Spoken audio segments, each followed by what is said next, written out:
People that quit their job in a hilarious fashion. How did you do it? My wife worked for a certain chain coffee shop a few years back. She got another job, so requested reduced hours. This didn't happen for 3 straight weeks. During that 3rd week, she had a soccer mom from heck try to get her attention by throwing freaking snowballs at her through the drive-through window. My wife then stopped what she was doing and tossed this soccer mom's iced tea at her, which exploded everywhere, and slammed the window. 5 minutes later she had written her letter of resignation, with the only things she could find, a purple crayon and a sticky note. I used to work at a place that rhymes with Pizza Hut, and the managers there were real cheapskates. There was this nice old man that would come in every Sunday and order a triple extra cheese pizza, and while they charged him for the 3x cheese, they would forbid us from ever actually putting that much cheese on a pizza, because apparently cheese in the pizza selling world is akin to gold. So instead of 3x extra cheese, he would really be getting what the instructions would qualify as barely enough for a regular cheese pizza. On the day my 2 weeks notice ended, the old guy just happened to be my last order, so I went into the walk-in and grabbed an entire box of cheese, proceeded to dump the entire thing onto his pizza and tossed it into oven. It was stacked so high that it couldn't even fit into it, and half of it was scraped off. Anyways, the look on the old guy's face when he saw me do this made it all worth it. Imagine pure excitement. Needless to say, I didn't put the correct phone number down for future job references.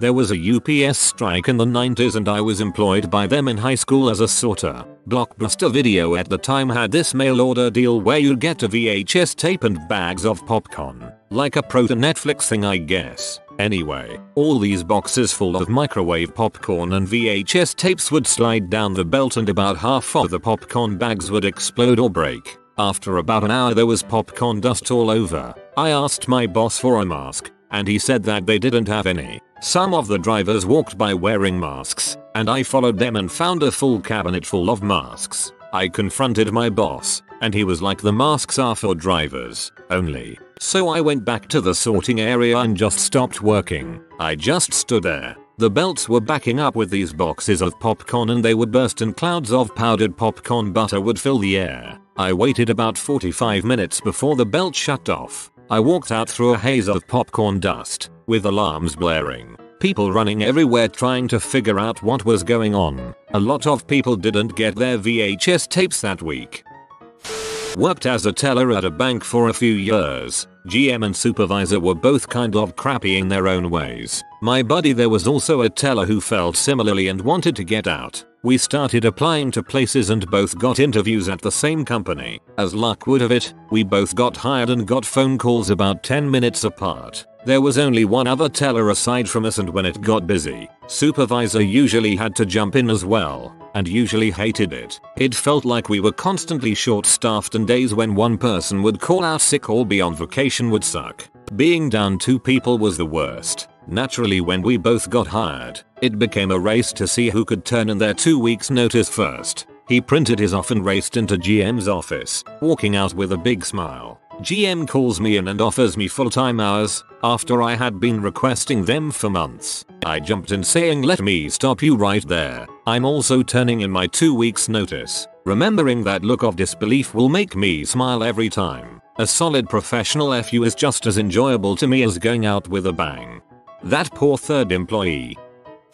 Wrote a normal letter of resignation before I got in the shower one morning. No big deal. Got into the office and was straight ignored by management. Oh well. Told you when my last day was. Fast forward 3 days, they pull me into a conference room to ask what it would take to keep me. I say nothing but don't want to ruin them sole IT manager for a staff of 70 and would be willing to consult part-time. They liked that idea and said they'd be willing to pay me my current hourly as a consultant. I was prepared for this and told them that wasn't what I said. I said that I would consult and my consulting rate was $200 HR. They were flabbergasted and insulted. I was making about $18 HR salary. They thought it was insane, even though they'd pay a consulting firm $600 HR when I was on vacation. Needless to say, having planned to quit, it was no skin off my back and laughed about it. They didn't take kindly to me laughing about their anger and told me to pack my crap. I did so. Got an extra 10 days vacation paid out of it.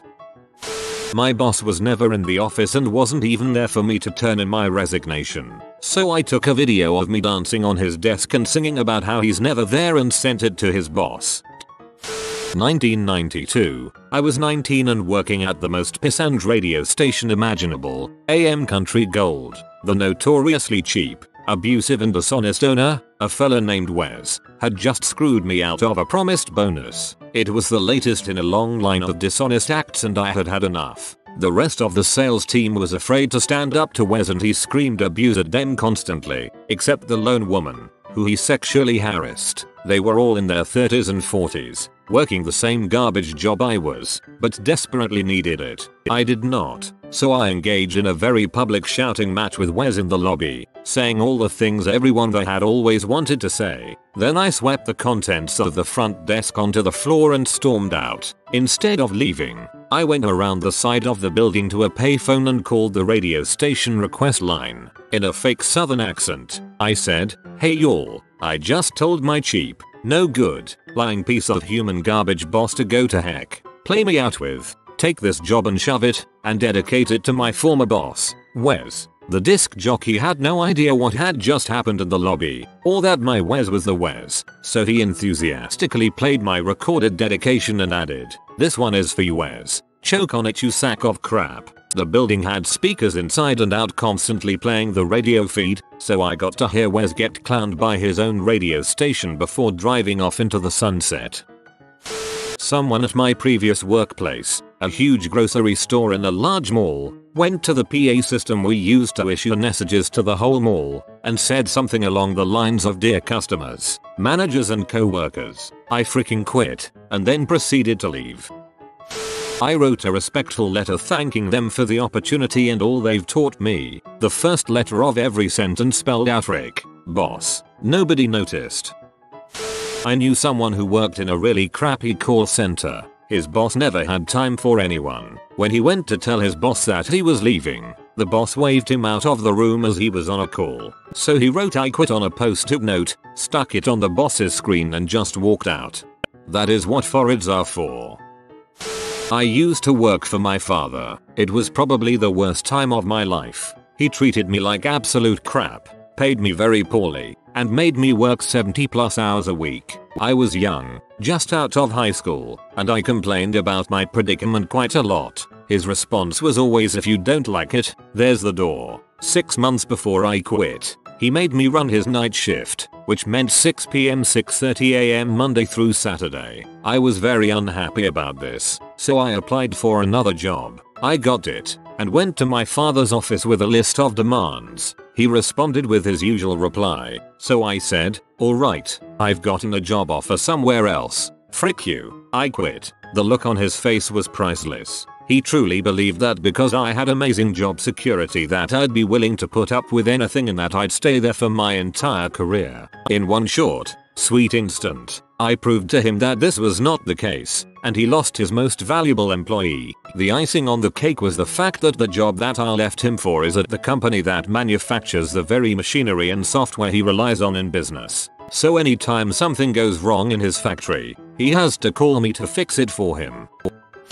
First job when I was 15 for a discount clothing brand store. Head manager was the aunt of our store manager who was 19. Our store manager did nothing most of the time and used to chat to her boyfriend and friends loudly on the store phone, much to the annoyance of everybody. One night it's come closing. We are grabbing our coats and getting ready to leave after a really busy day and the store manager storms in, telling us how she's slow at the shutters and won't let us leave until we have helped her finish the one job she had all day to do cause her aunt is doing a surprise inspection in the morning. Everyone is peed, esp the people who have had to watch her do literally nothing all day. She turns spiteful, threatening to delay our pays, dock our wages etc etc. All bulls. For one woman it was the last straw. She had a kid to pick up from a club, so she waited till she left us alone to work, walked up to the shutters and pulled them up manually by hand. All of us crawled out to freedom.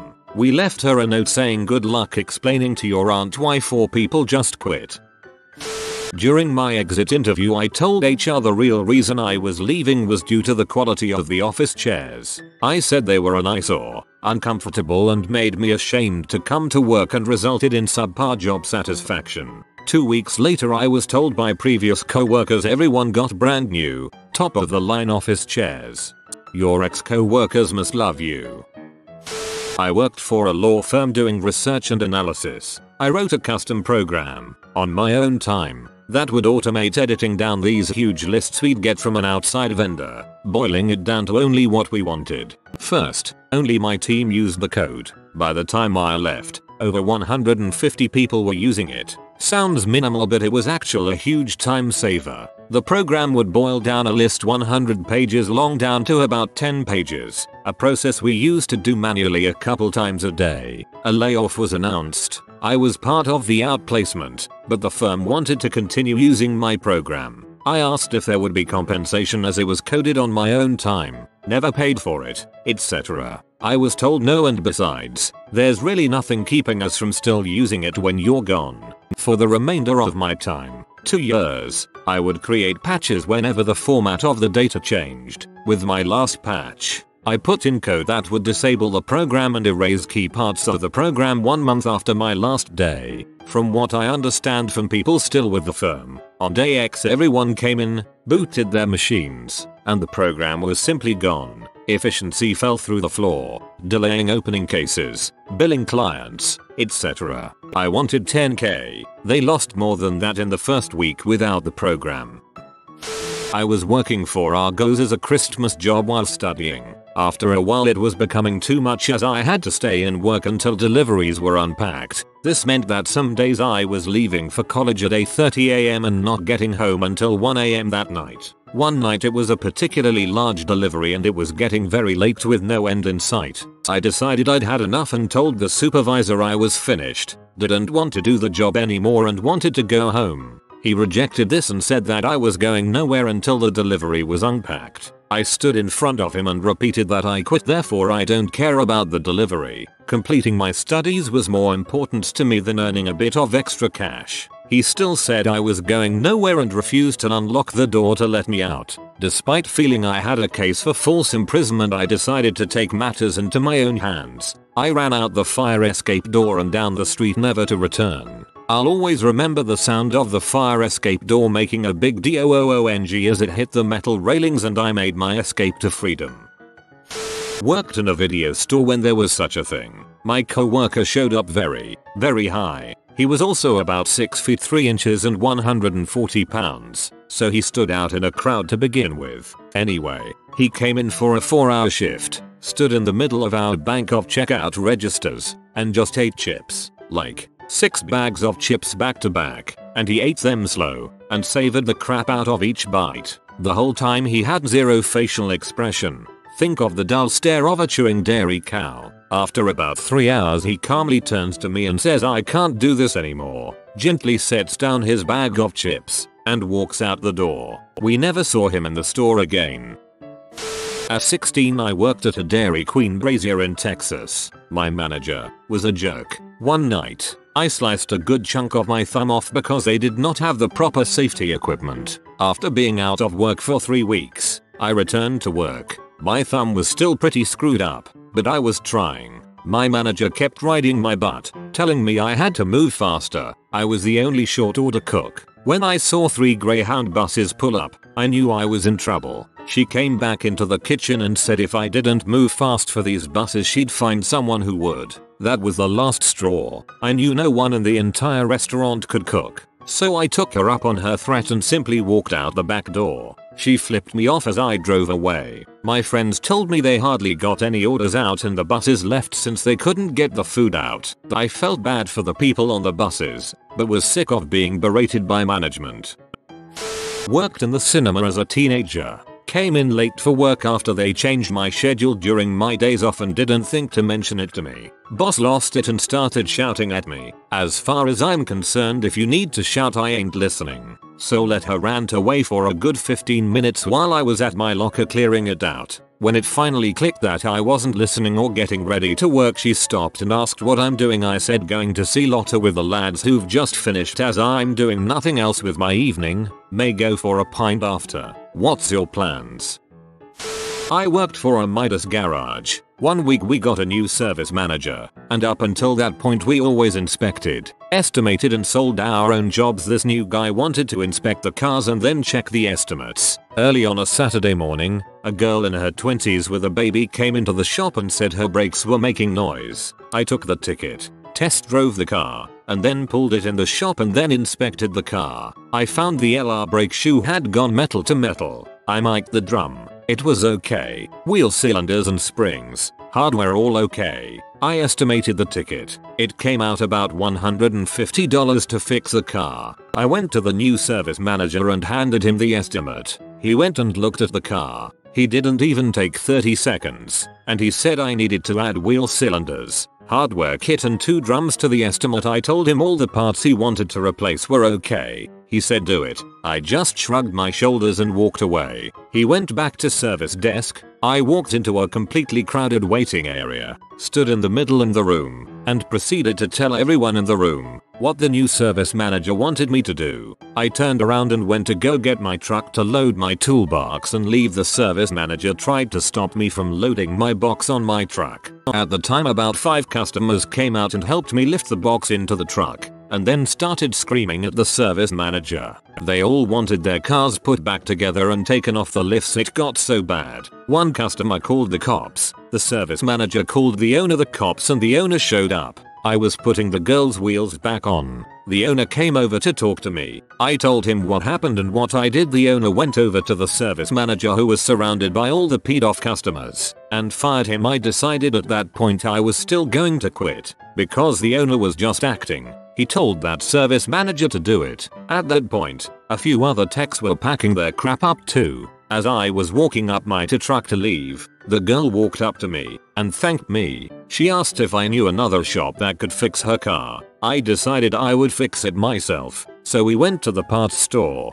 got the parts, went to my house, and redid the brakes. Not to make this whole story even longer, that was in 1989. We've been married for 24 years now. That service manager couldn't get a job at any shop around. I still see him every once in a while, gathering up the grocery carts at Heb.